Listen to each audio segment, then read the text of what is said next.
સરવાળો, બાદબાકી, ગુણાકાર ને ભાગાકાર.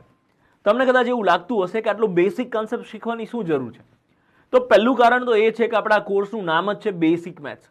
એટલે મેથ્સને આપણે એકદમ પાયાથી, એકદમ બેસિકથી શીખવાની શરૂઆત કરવાની છે. અને આવા કોઈ બેસિક કન્સેપ્ટના લીધે ટકાવારી છે, નફો નુકસાન છે કે એવા કોઈ પણ ચેપ્ટરમાં આપણે સરવાળો, બાદબાકી, ગુણાકાર, ભાગાકારના લીધે ભૂલ ના પડવી જોઈએ. એટલે એના કન્સેપ્ટ આપણે અત્યારે ક્લિયર કરી લઈએ છીએ. અને બીજું કારણ એ છે કે આપણને સ્કૂલમાં અને કોલેજમાં કેલ્ક્યુલેટર અલાઉ કરે છે, જેના લીધે સરવાળો, બાદબાકી, ગુણાકાર, ભાગાકારના નાના નાના કન્સેપ્ટ જે હોય એ આપણેથી મિસ થઈ જાય છે અને પરીક્ષામાં આપણે નાની નાની ભૂલો કરતા હોઈએ છીએ. તો એ ભૂલો ના થાય એના માટે મારે તમને સરવાળો, બાદબાકી, ગુણાકાર, ભાગાકારના આ બધા જ નાના નાના કન્સેપ્ટ કે એવી નાની નાની વસ્તુઓ જે છે જે આપણે મિસ કરતા હોઈએ એ મારે તમને યાદ કરાવવાની છે. મને 100% ખબર છે કે તમને સરવાળો, બાદબાકી, ગુણાકાર અને ભાગાકાર આવડે છે.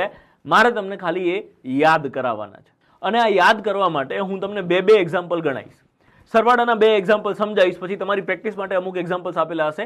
એક્ઝામ્પલ્સ તમે સોલ્વ કરો, ત્યાંથી આગળ વધીએ. બાદબાકીમાં 2 એક્ઝામ્પલ, પછી તમે અમુક એક્ઝામ્પલ ગણો. આ જ રીતે ગુણાકાર અને આ જ રીતે ભાગાકાર. તો બધાના 2 એક્ઝામ્પલ હું સમજાવું અને 2-5 એક્ઝામ્પલ તમે ગણો, એટલે મને અને તમને બેયને કોન્ફિડન્સ આવી જાય કે આપણને સરવાળો, બાદબાકી, ગુણાકાર, ભાગાકાર ચકાચક આવડે છે.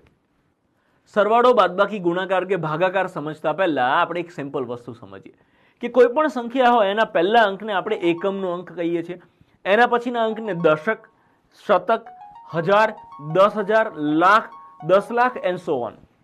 આ રીતે દરેક અંકનું કોઈ ચોક્કસ સ્થાન હોય છે. અને હા, એ સ્થાનના આધારે એની કોઈ ચોક્કસ કિંમત પણ હોય છે, જેને એની સ્થાનિક કિંમત કહેવાય છે. અને આ સ્થાનિક કિંમત વિશે વધારે ચર્ચા આપણે ઓલરેડી રિઝનિંગના એક ચેપ્ટર રોમન નંબરમાં કરેલી છે. તો આપણે અહીંથી આગળ વધીએ અને હવે સરવાળો, બાદબાકી, ગુણાકાર ને ભાગાકાર સમજી લઈએ.